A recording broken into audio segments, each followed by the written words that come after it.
প্রায় বছর দুয়েক পর অহনা নক দিল মেসেঞ্জারে। ভালো মন্দ জিজ্ঞাসা না করে সোজা জিজ্ঞাসা করলো, লন্ডনে কই থাকো তুমি, অ্যাড্রেস কি? রিপ্লাই দিলাম, কেন গিফট পাঠাবা নাকি? বলল, পাঠাইতেও তো পারি। অ্যাড্রেস দিয়ে টুকটাক কথা হলো, কেমন আছো, স্বামী বাচ্চারা কেমন আছে, এইসব আর কি। তার সাথে কথা বলার ঘন্টা দুয়েক পরেই দরজায় নক পড়লে দরজা খুলে দেখি অহনা। আমি স্বপ্ন দেখছি কিনা বুঝতে পারছি না, পেছনে তার বর আর বাচ্চা দুটো। আমি কি বলবো বুঝতেছি না, ঘরে চলে গিয়েছে মনে হচ্ছে। অহনা হাসি দিয়ে বলল, কি ভয় পাইছ? তার বরের সাথে হাত মিলিয়ে বাসার ভেতর নিয়ে আসলাম তাদের। আমি এখনো বুঝতে পারছি না হচ্ছেটা কি। অহনা তার বরের সাথে থাকে আমেরিকাতে।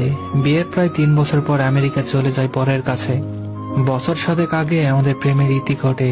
তখন আমরা দুজনেই দেশে ছিলাম। আমার প্রাক্তন আর তারপর বাচ্চা নিয়ে আমার ঘরে না গিয়ে কি উপায় আছে? অহনার বর বেচারাটা একটু বিব্রত মনে হচ্ছে। উনি আমার কথা জানেন, মানে অহনার একটা প্রেম ছিল জানতেন, কিন্তু আমাকে এই প্রথম দেখলেন মনে হয়।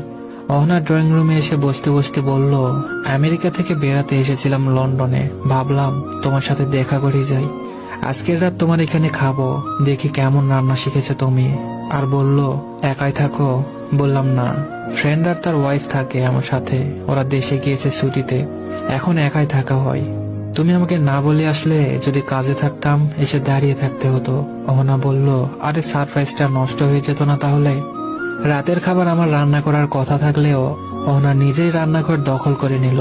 আমাকে বলল, তুমি আমার বরকে সময় দাও, একদিন না হয় আমার হাতের রান্না খেলে। অহনার ছেলে মেয়ে দুটোকে খেলনা দিয়ে বসিয়ে গার্ডেনে বসলাম আমি আর অহনার পর। ভদ্রলোক এখনো মনে হয় বিব্রত। আমি ওনাকে ইজি করতে বললাম, ভাই আপনি প্লিজ লজ্জা পাবেন না, বিব্রত বোধ করবেন না। পৃথিবীটা একটা অদ্ভুত জায়গা, মাঝে মাঝে আমাদের নানা অদ্ভুত সময়ের মধ্যে দিয়ে যেতে হয়। আমি ভয়ে আছি আপনার বউ না খাবারের সাথে বিষ মিশিয়ে আমাকে মেরে ফেলে। 7 বছর আগে তাকে একা ফেলে চলে আসার কারণে। ভদ্রলোক আমার কথা শুনে একটু ইজি হলেন, হেসে দিলেন। লোকটার হাসিটা খুব সুন্দর। বললেন, ভাই যদি বিষ দিত তাহলে আমাকেই দিত। তবে আমি তো জানি অহনা আপনাকে ছেড়েছে, আপনি না। মানে ওর বাবা আপনাদের সম্পর্কটা মানেই নাই। অহনাও বাবার বিপক্ষে যেতে পারে নাই। ভদ্রলোক চায় চুমুক দিতে দিতে বললেন, ভাই বিয়ের আগে অহনা আর আপনার সবকিছু অহনা আমাকে বলেছিল বাবার ইচ্ছেতেই বিয়েটা করছে সে। ভাই জানেন, এখনো প্রায় নিজেকে ভিলেন ভিলেন লাগে। আমি বললাম, ছি ভাই, একই কথা, রাখেন না আগের কথা। আপনাদের কি সুন্দর সংসার, দুটো সুন্দর সুন্দর বাচ্চা, এগুলো মনে করবেন না। ভাগ্য হয়তো আমাদের সাথে